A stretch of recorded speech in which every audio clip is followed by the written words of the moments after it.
ना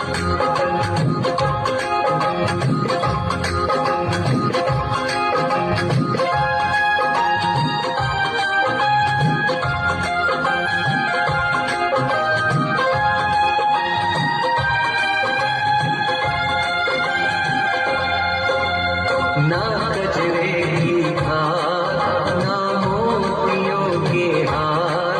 ना कोई किया सिंगार, फिर भी इतनी सुंदर